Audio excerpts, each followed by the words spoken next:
Composition scheme GST class 2। हाँ जी, देखना अब तक अपन इसमें लास्ट क्लास में पढ़ा कौन ले सकता है कंपोर्ट, trader, manufacturer, restaurant. Turnover 1.5 crore से ज़्यादा ना हो, या फिर वो 8 स्टेट एंड 7 सिस्टर प्लस एक उत्तराखंड, उसमें 75 लाख से ज़्यादा ना हो। तो वो कौन सा सेक्शन 10(1) कहता है कंपो ले सकते हो। ट्रेडर मैन्युफैक्चरर कितना टैक्स भरते हैं टोटल सेल पे 1%, आधा सीजीएसटी आधा एसजीएसटी यानी 0.5 और रेस्टोरेंट भरते हैं 2.5 यानी 5%। और अगर आप 10(2) ले लो, ऑल्टरनेट रेट ऑफ टैक्स है, ये भी कंपोजिशन है, नहीं आई है स्कीम। क्या कहता है सर्विस प्रोवाइडर, अगर बीते साल 50 लाख से ऊपर सर्विस नहीं है, you can opt for composition, alternate tax opt कर सकते हो। कितना टैक्स लगेगा आप पे 6%, 3% प्लस 3% 6%, लेकिन 50 लाख से ऊपर टर्नओवर ना हो। 10(1) कौन ले सकता है? क्या एक बार कॉम्पो ले लिया आपको आईटीसी नहीं मिलेगा। कौन से बिल काटोगे आप आगे भी? Bill of supply, bill tax वाला नहीं काट सकते, आपके खरीदने वाले को क्रेडिट नहीं मिलेगा। जो आप खरीद रहे हो वो क्या बन जाएगा आपका? टैक्स पार्ट ऑफ कॉस्ट बन जाएगा। दुकान के बाहर कंपोजिशन डीलर लिखना पड़ेगा और रिटर्नों का हिसाब बदल जाएगा। आम व्यापारी की तरह मंथली नहीं, आपको टैक्स भरना है क्वार्टरली, 3 महीने की टर्नओवर का। सीधा कितने परसेंट? वही 1% या 5%, रेस्टोरेंट में या 10(2) वाले में तो 6% ऐसे। और आप रिटर्नें कौन सी भरोगे? GSTR 4 भरोगे। कब भरोगे? एनुअली भरोगे। क्लियर? ये सब अपन ने पढ़ लिया था। और जब मैं ये पिछले साल की एग्रीगेट टर्नओवर देख रहा हूँ, जब मैं बार बार बात करता हूँ ना, पिछले साल 1.5 करोड़, पिछले साल 75 लाख, पिछले साल 50 लाख, तो मैं बात करता हूँ एग्रीगेट टर्नओवर की। आप एलिजिबल हो, कंपो ले सकते हो कि नहीं, उसके लिए टर्नओवर का मतलब एग्रीगेट टर्नओवर से है। एग्रीगेट टर्नओवर बहुत बार बता चुका हूं। सेक्शन 2 क्लॉज 6 याद है? बार बार सेक्शन 2 क्लॉज 6 क्या कहता था? चाहे वो एग्जम्प्ट गुड्स की सप्लाई हो, एग्जम्प्ट सर्विस की सप्लाई हो, या टैक्सेबल हो, या नॉन टैक्सेबल पेट्रोल वगैरह इस तरह हो, चाहे वो ऐसा सामान हो जिस पे आरसीएम में टैक्स कौन भरेगा? रेसिपिएंट। पर वो टर्नओवर तो किसकी मानी जाएगी? सप्लायर की, जो आउटवर्ड सप्लाई कर रहा है उसकी। तो पढ़ा था, चाहे एक्सपोर्ट हो जोड़ लो, ये होता है एग्रीगेट टर्नओवर। पढ़ा था। टैक्स नहीं जोड़ने, टैक्स तो बाद में लगेंगे, टैक्स के बिना वाली सारी जोड़ लो। अगर वो 50 लाख या 75 लाख 1.5 करोड़ उस पर देखना है, फिर अपना ये वाला रूल लगेगा। ठीक है? ये एक और बात लिखनी है, लिख लो पेज पे ऊपर। Composition scheme can't be opted for selected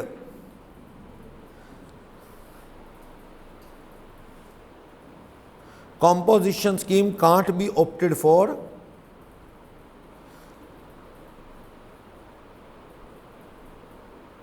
selectively. Composition scheme can't be opted selectively means, आगे लिख लो, it means you have to opt composition at pan India basis, bracket में लिख लो, for all the branches of all the states. You have to opt composition at pan India base, pan India base means at all over India level, यानी सारे India के लिए composition या सारे India के लिए क्या? रेगुलर। ऐसा नहीं हो सकता मैं कहूँ पंजाब में तो मैं रेगुलर रहूँगा, जो मेरी जयपुर वाली ब्रांच है उसमें कंपोजिशन नहीं। मेरी टर्नओवर भी क्या देखी जाएगी? एग्रीगेट।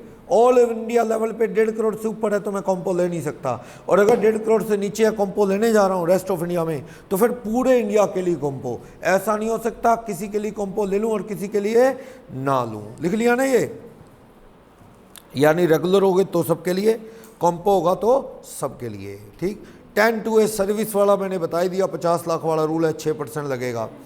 इंटर स्टेट देखो कंडीशन है, 10(2) किसी का है? 10(2) कंडीशंस बताएगा। 10(1) 1%, 5% वो कौन ले कर सकता है? वो 10(2) सर्विस प्रोवाइडर 50 लाख वाला 6% है। बीच में जो 10(2) सेक्शन है ना, वो कंडीशन बताता है 10(1) की। 10(1) की कंडीशन बताता है कि अगर एक्सपोर्ट करोगे या इंटरस्टेट सेल करोगे तो आपको क्या है? कंपोजिशन स्कीम नहीं मिलेगी, ली हुई है तो छिन जाएगी। ठीक? और करंट ईयर के अंदर करंट ईयर में भी खबरदार अगर तूने इंटर स्टेट सेल की, एक्सपोर्ट की, कंपोजिशन तुम्हारी क्या हो जाएगी, विड्रॉ। और नॉन टैक्सेबल सप्लाई भी नहीं करनी, सब लिखा मिलेगा, सुनते चलो। नॉन टैक्सेबल सप्लाई भी नहीं करनी, सुनो। कॉम्पोप्ट कर ली 10(1) में, इसके बाद पेट्रोल डीजल बेचना नहीं है आपने। कहता अच्छा वो भी बंद। कहता अगर बेचना हो तो कॉम्पो ना ले। कॉम्पो लेनी है तो ना तो कॉम्पो लेने के बाद एक्सपोर्ट करना, ना इंटरस्टेट सेल करनी, ना आइसक्रीम पान मसाला बेचना, ना नॉन टैक्सेबल गुड्स वो यानी कि जिसपे जीएसटी एप्लीकेबल ही नहीं है, मतलब पेट्रोल डीजल टाइप की चीज़ें नहीं बेचनी, नहीं तो कॉम्पो विड्रॉ हो जाएगी। क्लियर। और सर्विस नहीं देनी। हाँ, पर सर्विस में थोड़ी सी कंसेशन है, थोड़ी बहुत सर्विस दे दो। बीते साल की एग्रीगेट टर्नओवर का 10% या 5 lakh, whichever is higher. इस सीलिंग के अंदर सर्विस दे दो तो कोई आफत नहीं आएगी, क्योंकि मजबूरी होती है, मैंने बताया था थोड़ी बहुत सर्विस देनी पड़ती है, इससे ज़्यादा ना हो। Supply of non taxable goods, non taxable goods supply नहीं करनी, मैंने बताया ना। नॉन टैक्सेबल गुड्स क्या है, नेशनल हाईवे का मैप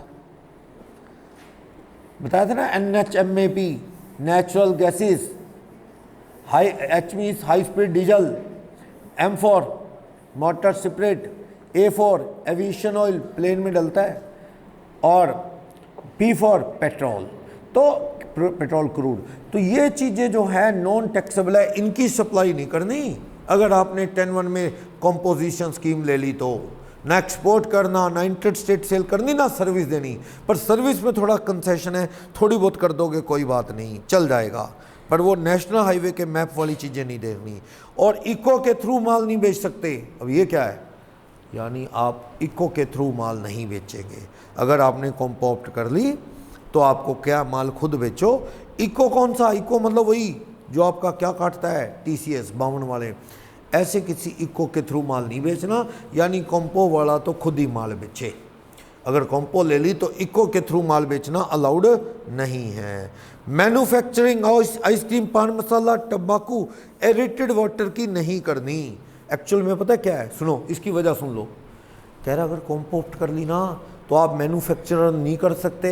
किसकी मैन्युफैक्चरिंग नहीं कर सकते आप, पान मसाला की, आइसक्रीम की, तंबाकू की, बना के बीड़ियाँ सिगरेट या कोई ऐसा नहीं दे सकते, और आइसक्रीम नहीं कर सकते, और तंबाकू नहीं, और एरेटेड वाटर भी नहीं। जानते क्यों? क्योंकि इन सब चीज़ों पे एवरेज 28% टैक्स है। और ये लोग कॉम्पो लेंगे तो सरकार तो कहती है लॉस ही बहुत हो जाएगा, 1% में निकल लेंगे ये लोग। कहाँ 2.5% की गेम चलती है। सरकार कहती ना बस तुम्हारे लिए नहीं है। कहते वजह तो बता दो, कहते बस नहीं है, तुम्हारे लिए नहीं है। आइसक्रीम वाले को क्या दिक्कत है, चलो तंबाकू बहाना हो गया, सिगरेट, सोडा वाटर वाले की क्या दिक्कत है, आइसक्रीम वाले की क्या है, ना मैन्युफैक्चरिंग करते हो क्या आइसक्रीम, तुम नहीं ले सकते कॉम्पो। सरकार चाहती है तो टैक्स खा जाएंगे हमारा, 2.5% वाले हैं, इनको कॉम्पो ना दो। मैन्युफैक्चर, सुनो याद रखना वर्डिंग, मैं कह रहा हूँ आप आइसक्रीम के मैन्युफैक्चरर ना हो, सोडा वाटर के मैन्युफैक्चरर ना हो। मेरे पड़ोस में एक दुकानदार, वो आइसक्रीम भी बेचता है, सोडा वाटर भी बेचता है, किराने की दुकान वाला है, वो कॉम्पो ले सकता है, yes, because he is trader of ice cream और एरेटेड वाटर, सोडा वाटर। लेकिन मैन्युफैक्चरर हो अगर आप आइसक्रीम के, सोडा वाटर के, बीड़ी सिगरेट बनाते हो या पान मसाला, आपके लिए नहीं है फिर कॉम्पो, अगर आप मैन्युफैक्चरर हो। वजह मैंने बता दी, 28% वाला चक्कर है, सीधी बात है। और कैजुअल टैक्सेबल पर्सन और NRTB याद है, CTB कैजुअल टैक्सेबल पर्सन कौन होता है, CTB पढ़ा था वो सेक्शन 27, और वो पढ़ा था ना सेक्शन 27। CTB दूसरी स्टेट में जाके माल बेच रहा है टेम्परेरी। CTB कब दूसरी स्टेट में जाके माल बेच सकता है, रजिस्ट्रेशन भी नहीं करवाना पड़ेगा, कब, कौन, हैंडीक्राफ्ट गुड्स 20 लाख तक बेच दे, दूसरी स्टेट में जाके रजिस्ट्रेशन नहीं करवाना। कुछ और बेचता है दूसरी स्टेट में जाके तो भैया 20 माफ कुछ नहीं है, रजिस्ट्रेशन करवा, कैसे, टेम्परेरी, 5 दिन पहले अप्लाई कर, सर्विस देने, सप्लाई ऑफ गुड्स देने से पहले, और 90 दिन तक टेम्परेरी रजिस्ट्रेशन होगा, एडवांस टैक्स जमा होगा, 90 दिन के लिए एक्सटेंड भी कर देते हैं कई बार। और यही नॉन रेजिडेंट टैक्सेबल पर्सन जो आता है इंडिया माल बेचने, तो उसको भी क्या 90 डेज के लिए रजिस्टर्ड कर देंगे। एक और लोग हैं वो UN मिशन, ये वो, उनको तो सिंध देते हैं, UN दे के उनको तो रिफंड होना होता है टैक्स, वो हमारे मेहमान, ये वो अलग बात है। मैं तो कहता हूँ सरेआम आ रहा है माल बेचने, वो ऐसे, वो तो घूमने घामने आते हैं एम्बेसी के लोग, और वो नहीं कह रहा मैं, उनको तो यूआई नंबर देती है एक्सटर्नल अफेयर मिनिस्ट्री, और वो तो यूआई इन पे टैक्स देते रहते हैं, जब जाते हैं उनको टैक्स रिफंड हो जाता है। मैं तो कह रहा हूँ कोई फॉरेनर माल बेचने आया फॉरेन से, तो उसको भी टेम्परेरी रजिस्ट्रेशन करके इजाज़त है बेचने की। क्या वो कॉम्पो ले सकता है? वो फॉरेनर आके कहता भाई साहब मैं कॉम्पो ले लूँ? नहीं ले सकता। 10(2) में एनआरटीपी सीटीपी को कॉम्पो लेने से रोका गया है। तुम रेगुलर डीलर बनोगे, इनपुट आउटपुट का खेल खेलोगे, तुम्हें क्या कॉम्पो स्कीम नहीं मिलेगी। तो समझ आई 10(2) की कंडीशन। नोट्स के अकॉर्डिंग देखो, नोट्स में क्या कहता है, पेज 1 पे चैप्टर 7, डिफिकल्टी किनको है? छोटे डीलर को। रिलीफ देने के लिए स्मॉल डीलर को, सिंपल करने के लिए रूल आया। ये स्कीम क्या है? ऑप्शनल। वो तो मैंने बताई ऑप्शनल है, ऑप्ट करना आपकी चॉइस है, डिपार्टमेंट को बताओगे ऑप्ट हो जाएगी। इसके लिए अलग कोई फॉर्म नहीं, आप डिपार्टमेंट को इंटीमेट कर दो पोर्टल के थ्रू, ऑप्ट हो जाएगी ये स्कीम। सेक्शन कौन सा है स्कीम ऑप्ट करने का? या तो 10(1) है या 10(2) है। सर्विस वाले 10(2) है, आम व्यापारी, रेस्टोरेंट, ट्रेडर, मैन्युफैक्चरर क्या 10(1) में स्कीम ऑप्ट करते हैं। क्या कहता है? पैरामीटर क्या है? पैरामीटर सबसे बड़ा तो टर्नओवर है आपकी। टर्नओवर देखेंगे कितनी है बीते साल। नया व्यापारी है तो शुरू में ले ले, बीते साल का कुछ देखना ही नहीं, शुरू में ले ले तो उसको क्या चिंता मत कर, पहले 40 लाख तक टैक्स ही नहीं लगेगा तेरे पे। तू ना भी लेगा तो भी 40 लाख तक जरूरत नहीं है, कोई बात नहीं, ना भर टैक्स। उसके बाद कॉम्पो टैक्स भर दे, कब तक? 1.5 करोड़ तक। 1.5 करोड़ के बाद तो तुझे क्या लेना पड़ेगा वापस? रेगुलर नॉर्मल टैक्स लगेगा। तो क्या देखा जाता है? टर्नओवर। एलिजिबिलिटी, एलिजिबिलिटी में तो देखो ना भाई आदमी है कौन, सर्विस प्रोवाइडर है, मैन्युफैक्चरर है, कहीं पान मसाला वाला तो नहीं है, एनआरटीपी सीटीपी तो नहीं है, एक्सपोर्ट करने वाला इंटरस्टेट वाला तो नहीं है। बताना भाई कौन है तू, तेरी एलिजिबिलिटी है भी कि नहीं देखेंगे। और कंडीशन, कंडीशन कहाँ लिखी गई है? 10(2) में लिखी गई हैं शर्तें। पढ़ो क्या कहता है यहाँ पे। वो एक तो टर्नओवर की सीलिंग समझा रहा है, सेक्शन 10 का फर्स्ट प्रोविजो बता रहा है। भैया वो 8 स्टेट है, 7 सिस्टर प्लस एक कौन सी? उत्तराखंड। उनमें तो कौन सा रूल लगता है? 75 लाख से कम हो। बाकी इंडिया में 1.5 करोड़ से कम हो टर्नओवर तो आप क्या ले सकते हो? कॉम्पो। इससे थोड़ी इसके बराबर भी आ गई ना, इसके बराबर भी आ गई तो भी कॉम्पो नहीं ले सकते आप, इससे कम रहनी चाहिए। क्लियर? तो ये बात अपने बहुत अच्छे से पढ़ ली है, याद रखने का तरीका मैंने बता दिया। 7 सिस्टर प्लस 1 कर लो, या नागमनी वाली 4 स्टेट और समाप्त वाली पहली 4 हो जाएगा। Next related concept, registered person कौन होता है? बहुत बार पढ़ लिया, जो जीएसटी में रजिस्टर्ड होता है। डेफिनेशन एग्रीगेट टर्नओवर बहुत बार बता दी। सेक्शन 2 क्लॉज 6 क्या क्या जुड़ता है? एग्जम्प्ट वाली, टैक्सोल वाली, नील वाली, एक्सपोर्ट, जिस पे आरसीएम है वो वाली supply, interstate supply, local supply सब जुड़ता है। पेट्रोल डीजल वाली नॉन टैक्सेबल सप्लाई भी जुड़ती है। नहीं जुड़ते सीजीएसटी, एसजीएसटी, कंपनसेशन सेस। और अगर आप इनपुट सर्विस ले रहे हो जिस पे आरसीएम में आपको टैक्स देना है, वो आपकी टर्नओवर नहीं है, चाहे टैक्स देना है, वो नहीं जुड़ती। ये टर्नओवर तो किस में जुड़ती है? किसकी एग्रीगेट टर्नओवर में जुड़ती है? आउटवर्ड सप्लाई तो सप्लायर में ही जुड़ेगी, चाहे टैक्स नहीं देता वो उस पर। डिस्काउंट इंटरेस्ट कभी भी टर्नओवर का पार्ट नहीं होता। जनरली ये चीज़ें तो क्या होती हैं? माफ़ होती हैं। एंट्री नंबर 27 माफ़ करता है। ठीक, एग्रीगेट टर्नओवर का मीनिंग तो यहाँ से समझ आ गया हमें क्या है। ठीक, स्टेट यूनियन टेरिटरी की टर्नओवर कहता है, वैसे तो एग्रीगेट टर्नओवर में सब कुछ आ गया। एलिजिबिलिटी के लिए अपने को एग्रीगेट टर्नओवर कैसे देखनी है, इसमें सारा कुछ जुड़ेगा। और first day of the year को रुक जाओ, देखो कितनी टर्नओवर है पिछले साल। क्लियर? वो सब है। हाँ, टर्नओवर में नहीं जोड़ना। अगर आप लोन देने का काम करते हो तो इंटरेस्ट टर्नओवर का पार्ट नहीं है, इंटरेस्ट छोड़ देना। ऊपर लिखा था नॉट टू बी इंक्लूडेड, क्या इंक्लूड नहीं होगा ये बात ऊपर लिखी थी। और क्वेश्चन नंबर 28 में क्या कहता है? पढ़ो क्या कह रहा है 228 नंबर। जेडीएच लिमिटेड क्या कह रहा है? JDH limited is registered person under GST. क्या कह रहा है? सुनो, कह रहा है एक कंपनी है जीएसटी में रजिस्टर्ड है, उनकी फैक्ट्री है, फैक्ट्री एक्ट में रजिस्टर्ड। फैक्ट्री एक्ट होता है, चलो होता होगा, हमने क्या लेना है। फैक्ट्री एक रजिस्टर्ड फैक्ट्री है। कहता है वो गरम मसाला और पापड़ बेचते हैं। चलो, कहता है क्या है इस मंथ का डाटा? गरम मसाला की सेल्स 57 लाख है, टैक्सेबल आइटम है। कहता है पापड़ 37 लाख के बेचते हैं जो जीएसटी में एग्जाम्प्ट है, मान लो। कहता है इसके अलावा कहता है कि he has paid 23 lakh for sponsorship of cooking competition eight national level. उन्होंने 23 लाख रुपए किस लिए दिए? स्पॉन्सरशिप के लिए। क्यों? कुकिंग कंपटीशन की स्पॉन्सरशिप। कोई कंपटीशन हो रहा है, जैसे होता नहीं टीवी पे आता है मास्टर शेफ ये वो, ऐसे कोई कंपटीशन हो रहा है। आपकी कंपनी पापड़ और मसाला बेचते हैं, तो आपने कहा जी हमारे प्रोडक्ट की बड़ी ऐड हो जाएगी, आपकी नाम चलेगा बार बार। आपने सर्विस ली है या दी है? बोलो स्पॉन्सरशिप की। लेंगे, टीवी चैनल वाले को 23 लाख रुपए देंगे, पर इस पर टैक्स कौन भरेंगे? आप। ये मसाले पापड़ वाले JDH वाले भरेंगे, पर ये इनकी इनवर्ड सप्लाई है। ये क्या ले रहे हैं सामने टीवी चैनल वालों से? एडवर्टाइजमेंट की स्पॉन्सरशिप सर्विस, पैसे दे रहे हैं, बदले में एडवर्टाइजमेंट की सर्विस ले रहे हैं। इस पे टैक्स कौन देगा? स्पॉन्सरशिप पे ये JDH लिमिटेड वाले देंगे। अब लिख लो, छोटा सा एरो लगा के ना इसके ऊपर लिख लो, JDH Limited is liable to pay tax. JDH Limited is liable to pay tax under RCM. JDH Limited is liable to pay tax under RCM on sponsorship service / लगा के लिख दो advertisement service taken from anyone.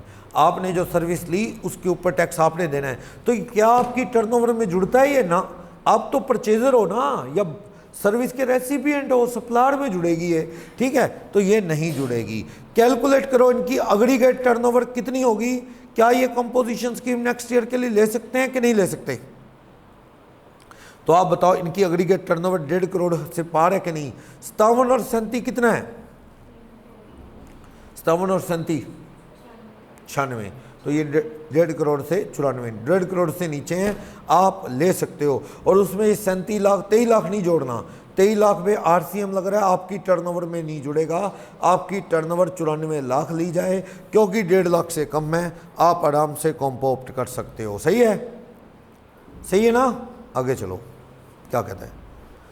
कहता है mister J Assam के हैं। असम क्या हो गया फिर? असम 7 सिस्टर प्लस UK में नहीं आता।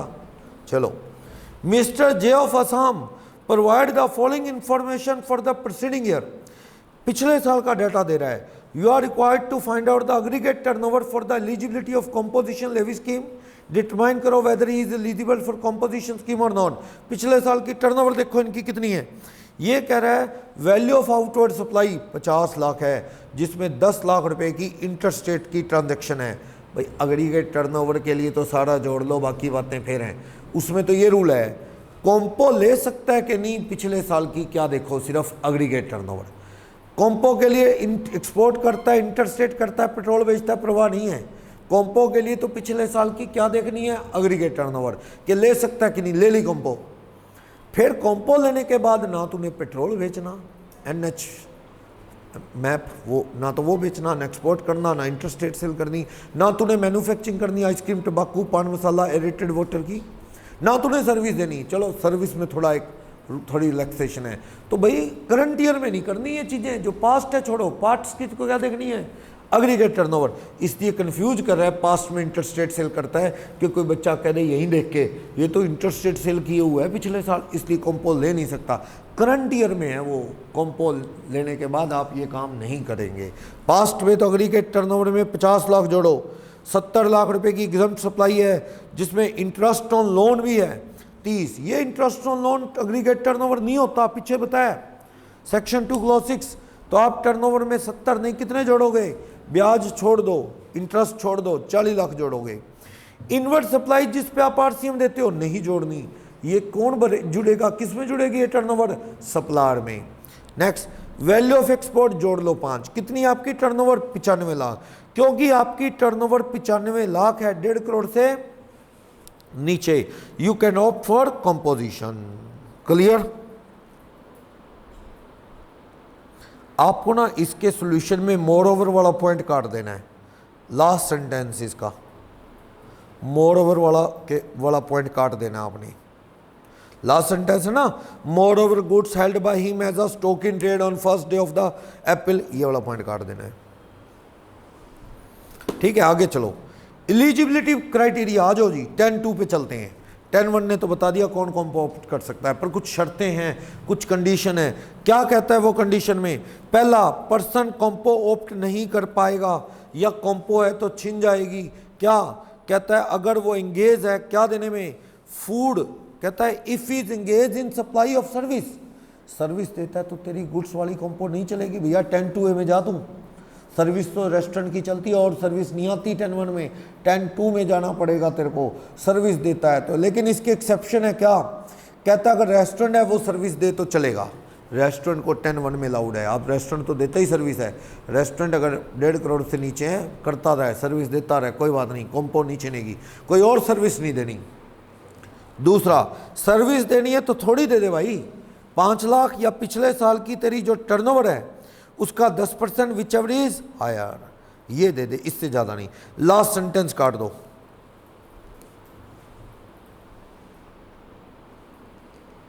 ये ना, any person who is supplying exempted service will be eligible, ये वाला पॉइंट काट दो। बस पॉइंट क्या है? सर्विस नहीं देनी आपने, सर्विस देनी है तो कितनी देनी है? सर्विस देनी है तो कितनी देनी है? यस, 5 लाख या फिर पिछले साल की टर्नओवर का 10% विच एवर इज हायर, ठीक है। वो नहीं तो अगर सर्विस दोगे तो कॉम्पो छिन जाएगी।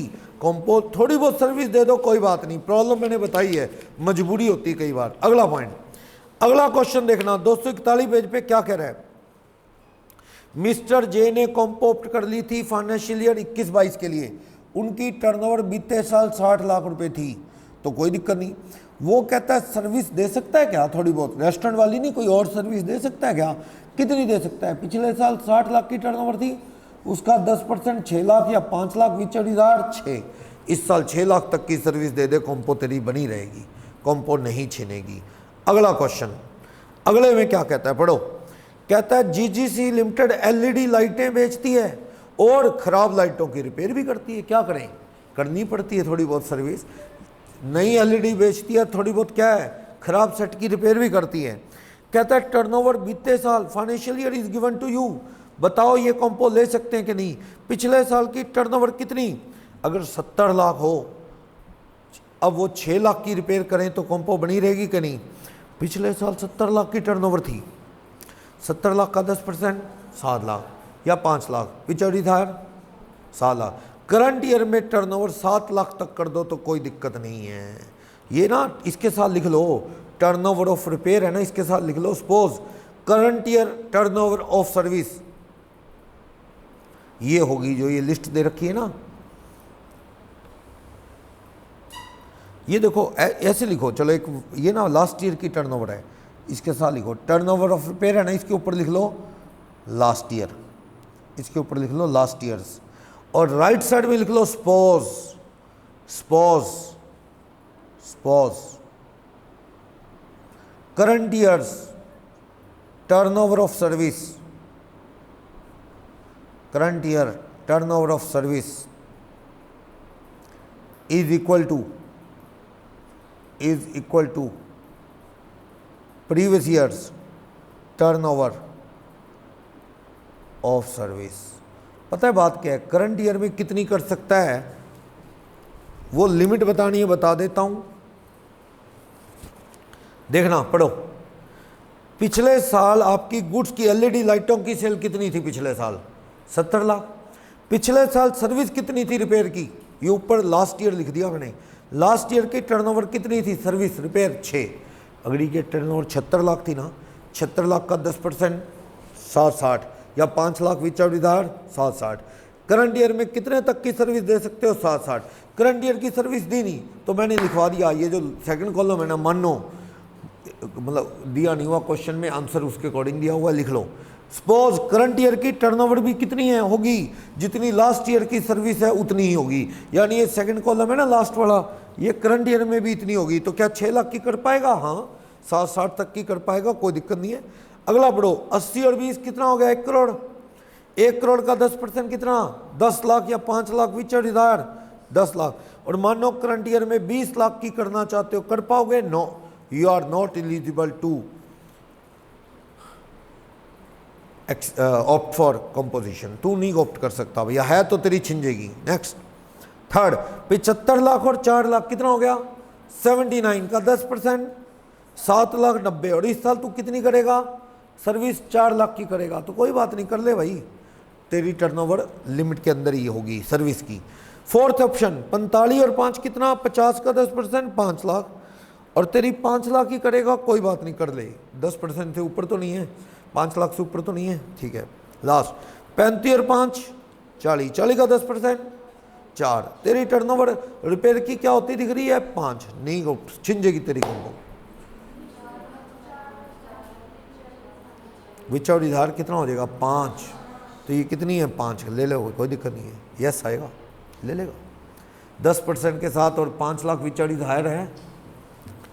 नेक्स्ट बी पॉइंट, पहला पॉइंट इसने क्या बता दिया भैया, सेक्शन 10(2) शर्तें बताता है कि तू सर्विस ना देता हो, लेकिन रेस्टोरेंट सर्विस दे दे कोई बात नहीं, और कोई सर्विस देनी है गुड्स के साथ तो थोड़ी दे दे, पिछले साल की एग्रीगेट टर्नओवर का 10% या 5 lakh whichever is higher, इतनी सर्विस दे दे।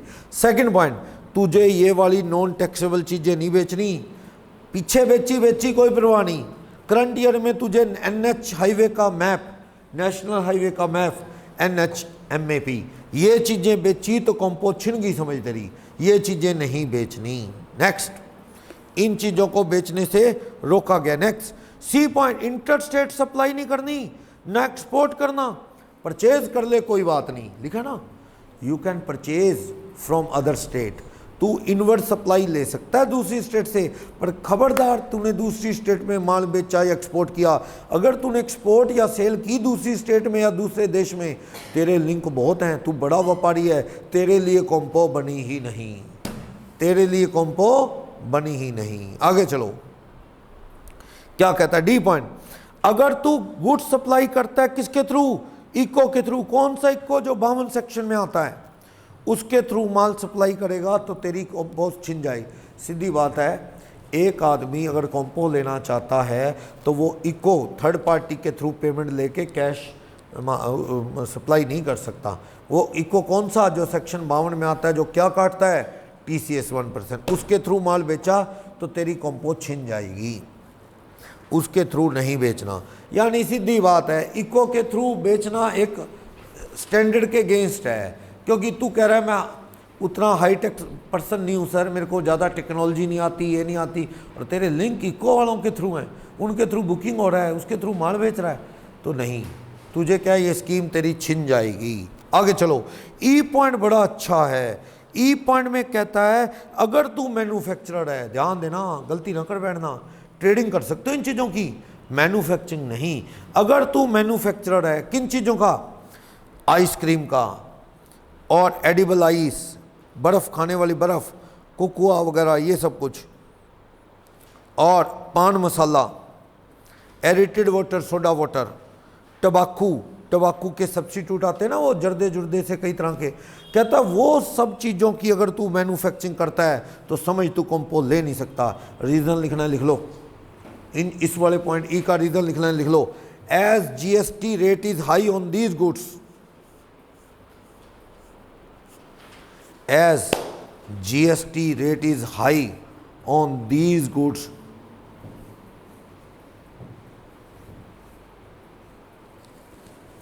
as GST rate is high on these goods,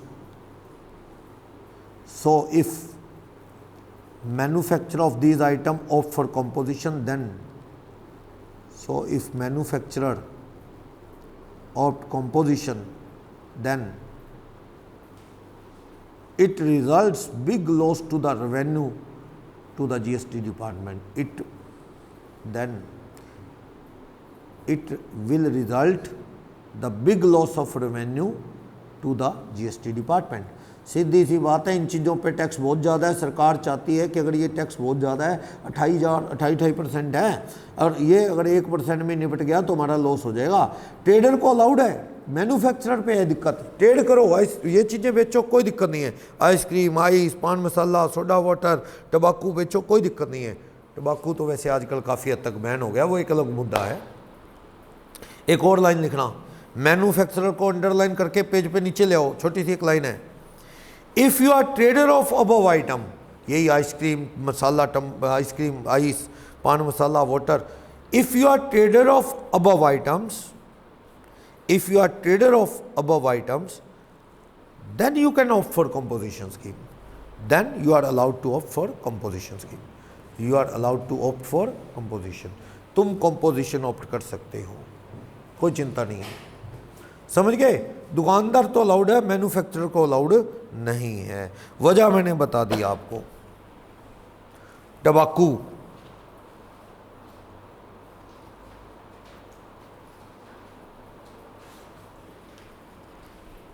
क्या क्या चीज़ें इसमें? आइसक्रीम है, आइस है, पान मसाला, सोडा वाटर, तंबाकू के बने हुए सामान, 2-4 चीज़ें और हैं. वो था ना, ये कई जगह आ गया. फ्लाई ऐश, जिसमें इंटों में राख, कोयले की राख से बन रही हैं, या ब्रिक फॉसिल मिल यूज़ हो रहा है, या बिल्डिंग ब्रिक्स हैं, या रूफ टाइल्स हैं. ये नई एडिशन हुई थी. ये वाली चीज़ें कोई भी मैन्युफैक्चरर हो ना, ऐसी टाइलें टूले बनाते हो राख से, तो भी आप क्या है, कॉम्पोप्ट नहीं कर सकते. ये जरूरी कर दिया गया है. क्यों? क्योंकि इन चीज़ों पे टैक्स की रेट हाई है. नेक्स्ट, कैजुअल टैक्सेबल पर्सन और नॉन रेजिडेंट टैक्सेबल पर्सन हो तो कॉम्पोप्ट नहीं कर सकते. 10(2) की शर्तें समझ आ गई सारी. कौन नहीं ले सकता? जो सर्विस देता है, पर थोड़ा एक्सेप्शन है. 10% पिछले साल की टर्नओवर का या 5 लाख विचौड़ीदार, इतनी सर्विस दे दो, कोई तकलीफ नहीं. आप करंट ईयर में एक्सपोर्ट नहीं कर सकते, इंटरस्टेट सेल नहीं कर सकते. पास छोड़ो, करंट ईयर में की तो कंपोजिशन जाएगी. और परचेज कर सकते हो, इंटरस्टेट परचेज. आप कैजुअल टैक्सेबल पर्सन हो या सीटीपी कह लो या एनआरटीपी, आप कॉम्पोप्ट नहीं कर सकते. आप नेशनल हाईवे का मैप यानी नॉन टैक्सेबल गुड्स की सप्लाई करोगे तो कॉम्पो छिन जाएगी, कॉम्पोप्ट नहीं कर सकते, रोक है.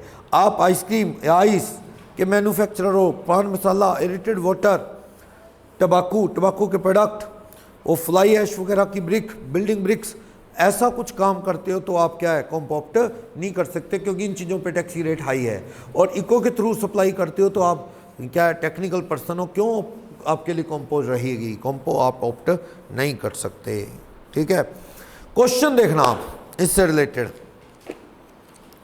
क्या कह रहा है. एक क्वेश्चन है, क्या मिस्टर जे दिल्ली के, क्या वो कॉम्पोप्ट कर सकते हैं? बताना. इंटरस्टेट सेल ऑफ गुड्स की करेंगे करंट ईयर में, जिस साल करेंगे उस साल कॉम्पोप्ट नहीं कर सकते, है तो छिंजेगी कॉम्पो. बात ये है. इंटरस्टेट परचेज कर सकते हैं, हाँ. कॉम्पो डीलर होने के बावजूद आप इंटरस्टेट माल खरीद तो सकते हैं, बेच नहीं सकते. एक्सपोर्ट कर सकते हो? नहीं. इंपोर्ट करो या परचेज करो, इंटरस्टेट सेल कोई दिक्कत नहीं है, अलाउड है. सेल नहीं करनी, एक्सपोर्ट नहीं करनी, दूसरी स्टेट में नहीं बेचना. अगर एक पर्सन है, सेल करता है और गाड़ियाँ रिपेयर भी करता है, और कहता है उसकी लिमिट के अंदर, with in the limit of 50 lakh and 10%, 50 lakh थोड़ी होता है, ये 5 लाख है, ये गलत लिखा हुआ है. 50 लाख गलत, हाँ नहीं, ब्रैकेट में, ब्रैकेट वाला कह रहा हूँ. 5 लाख और 10% की लिमिट के अंदर है, वो 5 लाख है, होता है ना 10% टर्नओवर का, या 5 लाख विचौड़ीदार, उसके अंदर है. पर यहाँ पे एक वर्ड आ रहा है कि तू वो चीज़ दिल्ली में कहाँ, और इंटरस्टेट सप्लाई भी करेगा, तो इंटरस्टेट सप्लाई है तो तू नहीं ऑप्ट कर पाएगा. अगर ऑप्ट कर रखी है तो छिन जाएगी, क्योंकि इसने वर्ड क्या लगाया है, इंटरस्टेट सप्लाई. आगे चलो. मिस्टर जे दिल्ली के ट्रेडर हैं, वो तंबाकू पान मसाला दिल्ली की शॉप से बेचते हैं, क्या वो कॉम्पोप्ट कर सकते हैं? Yes yes yes. वो ट्रेडर है, मैन्युफैक्चरर नहीं है. यस, मैन्युफैक्चरर पे रोक है, और ये बंदा तो क्या है, ट्रेडर. आगे चलो. नेक्स्ट एग्जांपल, जे लिमिटेड मैन्युफैक्चरर है वो चीज़ की, 5 फैक्ट्री हैं पंजाब में इनकी, मोगा में है, खन्ना में है, लुधियाना में है, जलंधर में है, अमृतसर में. 5. टर्नओवर बीते साल कितनी है? ये गलत है टर्नओवर. इस टर्नओवर में क्या जुड़ा हुआ है? 18% जीएसटी. निकाल फेंको. 1,51,51,000 में से 18/118 निकाल फेंको, या 100/118 कर लो. 1,28,40,000 आएगी. क्या कॉम्पोप्ट कर सकते हो? हाँ कर सकते हो, क्योंकि 1.5 करोड़ से ज़्यादा टर्नओवर नहीं है. जीएसटी थोड़ी टर्नओवर में जोड़ते हैं. अग्री के टर्नओवर में जीएसटी भी नहीं जोड़नी, आरसीएम वाली परचेज भी नहीं जोड़नी, और इंटरेस्ट और डिस्काउंट वो भी नहीं जोड़ने. फाइनेंस का काम करते हो तो करना 1,51,51,000 में से 28/128 निकाल बैंको, या फिर क्या नहीं 18/118, या 100/118 कर लो. कितना आ जाएगा, 1,28,40,000 आ जाएगा। 1.5 करोड़ से नीचे हो तो आप क्या कर सकते हो, कॉम्प ऑप्ट कर सकते हो। नेक्स्ट आना 246 इलस्ट्रेशन देखो, मिस्टर जे चेन्नई के हैं, रिटेलर हैं किसके, फ़ोन बेचते हैं, सेल फोन। चलो फ़ोन में तो कोई तकलीफ नहीं, और वैसे भी ट्रेडर हैं, रिटेलर हैं। मैन्युफैक्चरर में पंगा होता है पर उसमें फ़ोन नहीं है, वहाँ तो आइसक्रीम, आइस, पान मसाला, टबक्कू, सोडा वाटर, फ्लाई ऐश की ब्रिक्स, फ्लोर टाइल्स। चलो जे रिटेलर है सेल फोन का। He supply goods to person located in Chennai and Pondicherry. कहता है कि एक आदमी सेल फोन का व्यापारी है। He supply goods to the person, he supplies के साथ ना एक वर्ड लिख लो, current year, in current year. He supplies के साथ गुड्स से पहले बीच में ऊपर एरो लगा के लिख लो in current year. He supplies in current year goods to person, कौन से बंदे को दे रहा है, चेन्नई और पोंडिचेरी। चेन्नई में दे रहा है तो ठीक है, ये पोंडिचेरी कहां से आ गया। कहता है एग्रीगेट टर्नओवर इसकी 45 लाख है, कॉम्पोप्ट करना चाहता है। ऐसा है, तू इंटरस्टेट सप्लाई करेगा करंट ईयर में तो तू कॉम्पोप्ट नहीं कर सकता। पिछले साल तेरी टर्नओवर चाहे कम है, पिछले साल 1.5 करोड़ से कम है, तो भी तू कॉम्पो नहीं ऑप्ट कर सकता, क्योंकि पोंडिचेरी कहाँ है, अलग है, पुडुचेरी का अलग स्टेटस है, यूनियन टेरिटरी है। तो भैया इंटरस्टेट सप्लाई होगी ना चेन्नई से, करंट ईयर में तो इंटरस्टेट सप्लाई करेगा तो कॉम्पो तेरे लिए नहीं बनेगी। You will not be entitled for composition. Opt कर ली तो विड्रॉ हो जाएगी तेरी। क्लियर।